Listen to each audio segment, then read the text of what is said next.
UDPS viva. Biso na biso bana mboka totikala toyoka.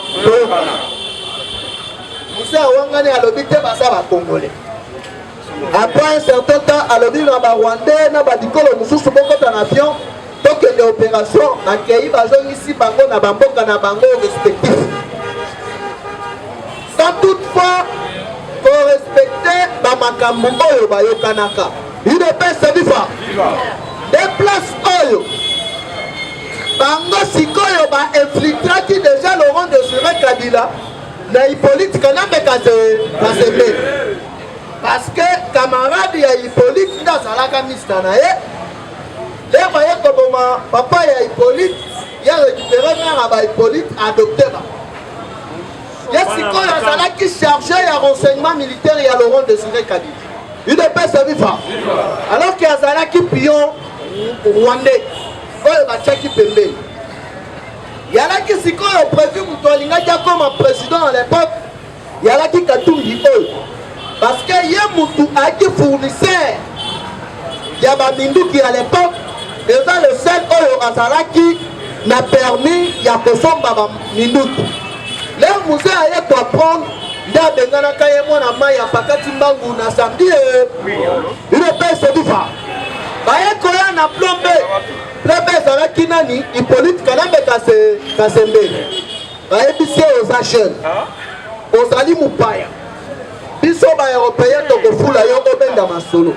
Mais leo kobenda masolo esengeli to balkaniser le public démocratique du Congo. Ya yebisi bango tokoprocéder ndenge nini. Alobi sala calme ba ko assassiner Laurent Désiré Kabila. Parce que sans tobito kende na coup d'état et comme à l'issue ba longue histoire. L'air ba ko assassiner ba tutu oyo ba signaki accord ya Lemera toko kende na dialogue poto kende na gouvernement oyo to bengaki na Congo 1+4. UDPS viva. L'air ba bandi ba procédure na bango na ba réussir comme Laurent Désiré Kabila. A initié dialogue. Papa Tshisekedi alobi ngai biloko oyo nazali komona yango clarté. Alors pour ezala na valeur esengeli secrétaire ya Nations Unies à l'époque Kofi Annan a faire parture et puis dialogue oyo ezala vraiment dialogue moko ezala parané la communauté internationale. Tike bango bazalaki na ba messe noire na bango bazalaki na ba zone d'ombre ebele na kati baboyaki proposition ya Kombe Tshisekedi wa Mulumba. Au contraire ba isolaki ye balobi ya simbaki manduki te ya alaki mutu ya combat ya non violence epesa ye bokonzi bakamatanaki tous les rebelles ba Jean-Pierre Mbemba ba Saïd Ngoma ba Zarias Roberwa ba Abdoulaye Rodia basangani pour kokamata Congo en otage. UDPS viva. À l'époque, des bailleurs qui corruption, qu'on infiltrait vraiment RDC Makas. Parce que bakamata ka bibliothèque Mobimba, il y a enregistrement, il y a ba Congolais, il y a ba province nyonso, kokamata ba Congolais, kobanda kopesa yango ba Rwandais. UDPS viva. Parce que le problème est que mutu azalaka na aner à l'époque ezalaka Jean Tudé Nyembwe Kazali. Alors ceux qui ont tali royalement kombo wana na bakasaye ezalaka te. Donc ezali ba kombo oyo ba fabrika na serveur oyo bayibaka l'air Mobutu apakataka mbangu. UDPS viva. Kombe Tshisekedi wa Mulumba l'air aye totala. Alors bito ko évoluer boyete. Aye kokomela Conseil ya Nations Unies. Komba initié accord et résolution oyo babengaki accord cadre ya Addis Abeba pour revoir la charte nyonso mal signée ya accord ya Lemera. UDPS viva. Komona le babanga ba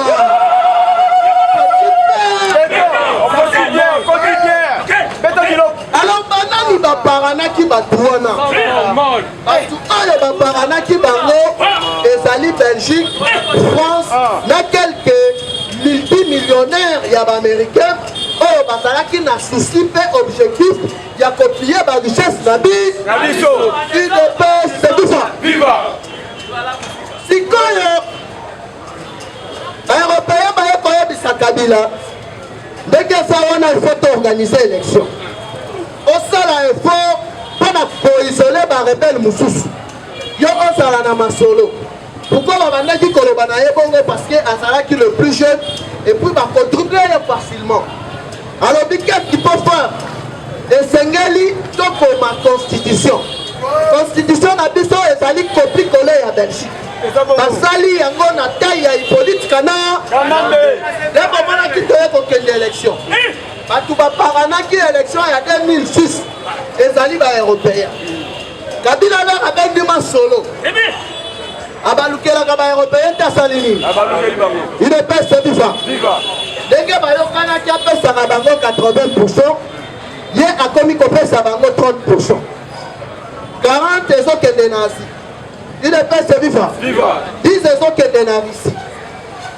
Ici ye alobi ngana kozwa minere mususu te, ngana kobanda kozwa kaka iranium. Il est pas ce vivant. Makambu ebebeli nde wana. Tolo bata.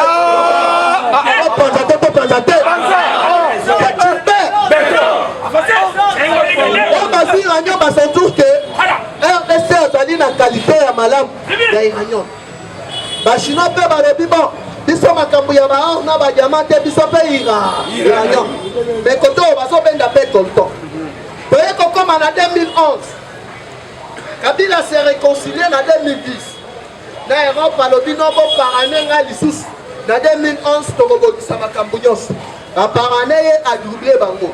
Donc on a qui batouana balobi ndenge azali ko doubler biso pe tozo créer ba groupe na biso ya ba rebelle tozali ko infiltrer Monisco tozali ko infiltrer ONI comme ça biso nyonso to banda koyi il est paix c'est viva partout pouvoir viva États-Unis a qui comprendre que place na y a première puissance mondiale sur le plan nucléaire et comment qui menacé par la Russie, la Chine et l'Inde.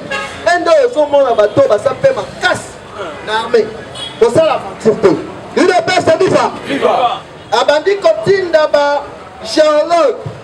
Babanda kosala na nous étude ya madele ya RDC. Parce que na ba minéraux nini. Il est pas c'est viva. Na comprendre que RDC ezali pays moko oyo nzamba azwaki ta ya kokela yango parce que baminere nyonso ya mokili mobimba ezali awa plus de 75%. Moyen bapeur de RDC ezate mpona koboya kopeur de RDC esengeli kosala nini esengeli nanu tozwa président oyo azali mwana mboka ya solo to parano ye akoma président de la sikoyo ye moyen ateka mboka ekozala te. Peut-être qu'on faire comprendre ma partenaire na biso nyonso que non mwana mboka ya solo ye pona intérêt na biso nyonso to soutenir mwana mboka makambo ezoleka na sikoyo awa yango yo idepesa viva alebete biloko toke okomi na balabala eye koconsider samba sali classe batia komi président ya union africaine lera komi président ya union africaine France Belgique va imposer au mandat na yo kozala uniquement mpona ba violence faite à la femme na makambo etali loisir fatia lobi pas mal na zamwana ya politique koto yo akomeli Antonio Guterres parce que asalaki déjà la paix na Vatican na Conseil ya Nations Unies alobaki boni bokobanda kotraite makambo ya Afrique sans que biso moko baafricain tosa il est paix c'est vivant Conseil ya Nations Unies bandimaka te basali nini lelo lisolo ya Afrique ekomi kobeta mape na kati ya Conseil ya Nations Unies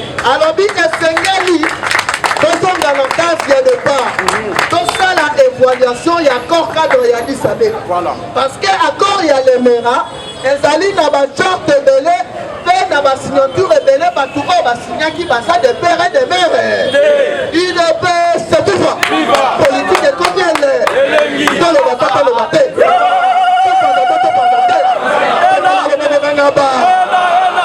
ibandakati faci azali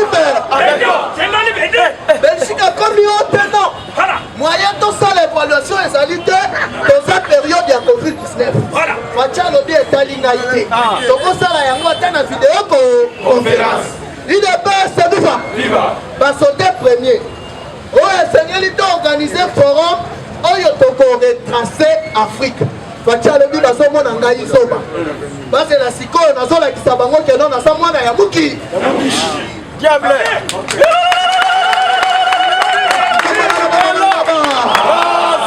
Et à son tour, que tu sais qu'il y a comme il a fait mandat naïe. Balobi Awa, les Razali qu'on déposé, il faut qu'on s'aille coup d'État. Alors que Fatia a blindé déjà mandat naïe. Parce que Moutou a participé à ça.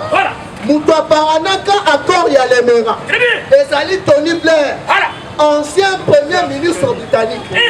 Alors que Angleterre, dans une histoire commune dans les États-Unis d'Amérique. Baza banoko na bango batu bango te batu ba colonisa États-Unis d'Amérique. Il est bien salufa. Mutu asimba makambu ya renseignement na monde. Ezali Israël. Fatina Israël ba signa ki pati ya si. Tongola le bongo ngaba.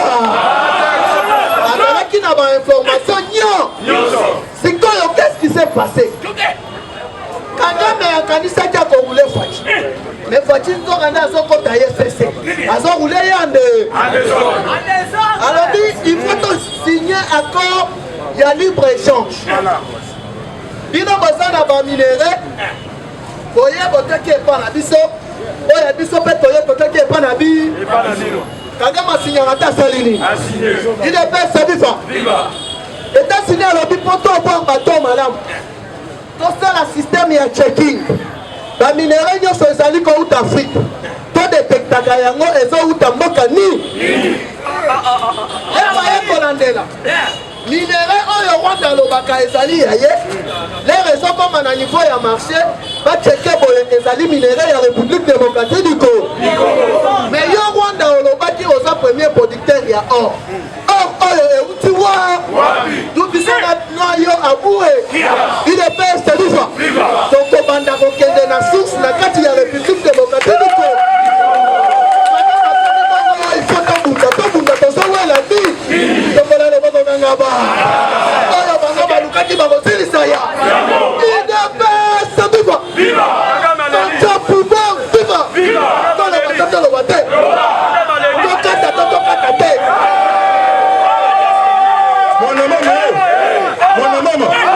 Mon maman, merci Bobi Tongo.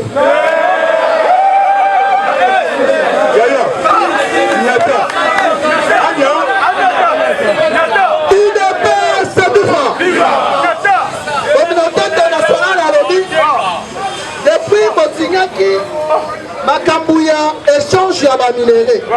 Jusque-là, dans le terrain, tout le monde a minéré, il y a la République démocratique du Congo. Il y a des Aliwa. Kagame a consacré Moutuka Salini. Autant réforme, encore il y a le Mera.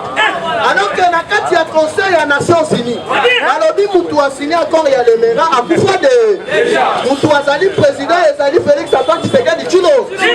Ani la Kagame Salini.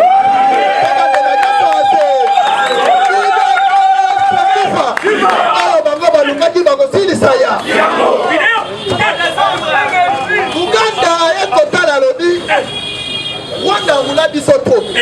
Kobanda guerre il y a 6 jours. À quoi il s'est la mer. Alors que ADF Nalou, Kodeko, to signaki yango na objectif ya kobanda kopier biso sur la République démocratique du Congo. Bango va bénéficier ni. Biso bien voto côté la na porte na place à rencontre na fenêtre. Biso na RDC maman na même mot. Il ne peut se vivre. Mais là qu'est-ce qui se passe? Na ba continent nyoso États-Unis azalaka na ba partenaire na ye. Il ne peut se vivre. Sikoyo ba partenaire na ye nyoso wana bazali censé ya kozala sima ya États-Unis da pona ko soutenir mukontombolo be. Chaque sikoyo nini yango ezali kolekana. Omani makambu ya ba candidatation et Philippe et comme makambu il faut besoin c'est la RDC ba œuvre d'art na. Ni yango etindi bango. Président roi ya Belgique Azoya Wakosenga RDC Bolimbis parce que l'économie à Belgique, notre union c'est à Belgique, et ça est construite grâce à minerai à la République démocratique du Congo. Il est pas ça vivant. États-Unis et puis Bango Bino Mosama Eleke. La place pour soutenir Bango Nabino, Bino Mosoli et la Bango CC. Alors que c'est leur programme. Il y a qui prévu Grande-Bretagne ou soit États-Unis.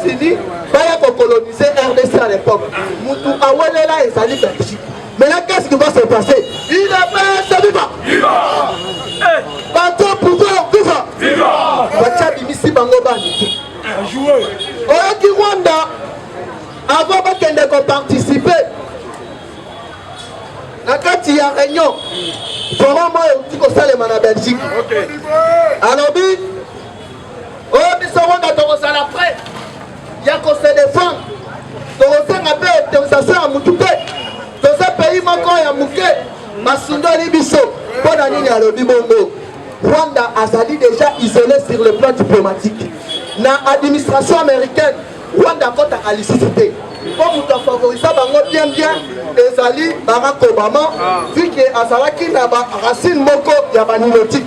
Il est bien sabifa azali par tous les moyens à se faire rapprocher na administration Joe Biden.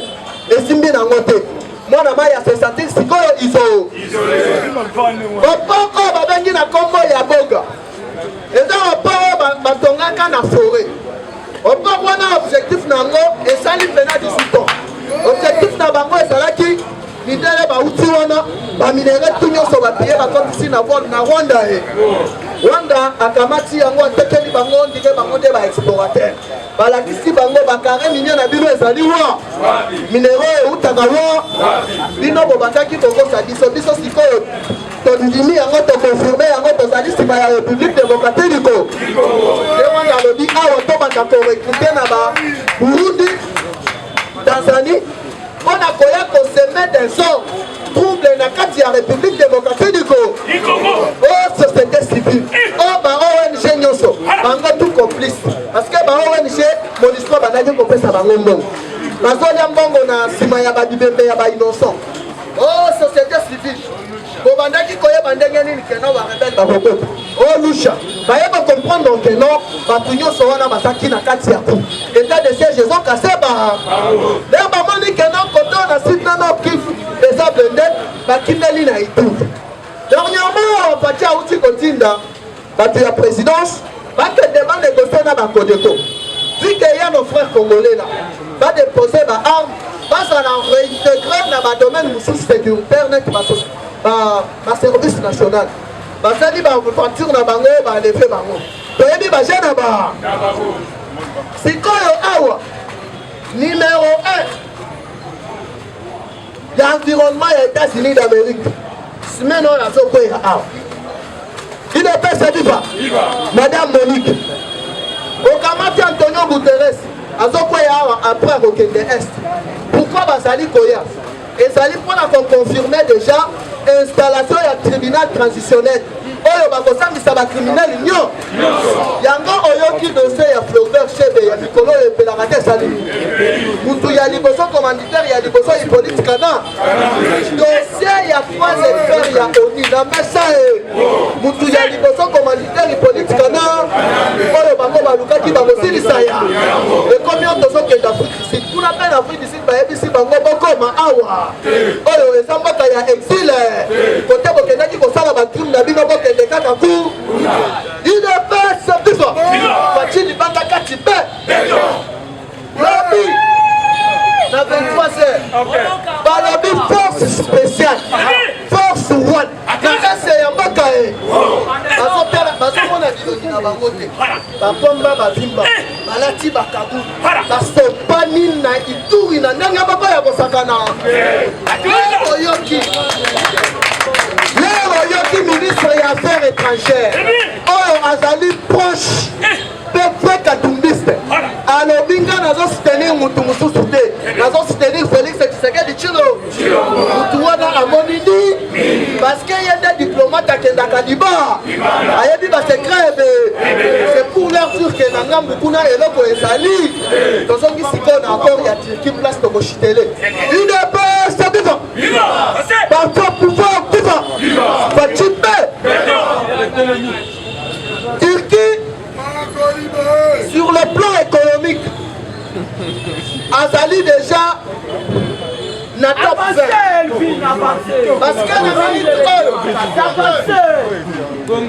mutu oyo azolatisa mokili sikoyo bakocomprendre président turc aye kosala nini nini Turquie ajouaka na kati ya conseil ya sécurité boyeba nanu keno Turquie azali kofaire parture na bapays oyo bazali bamembre ya union européenne te UDPS viva.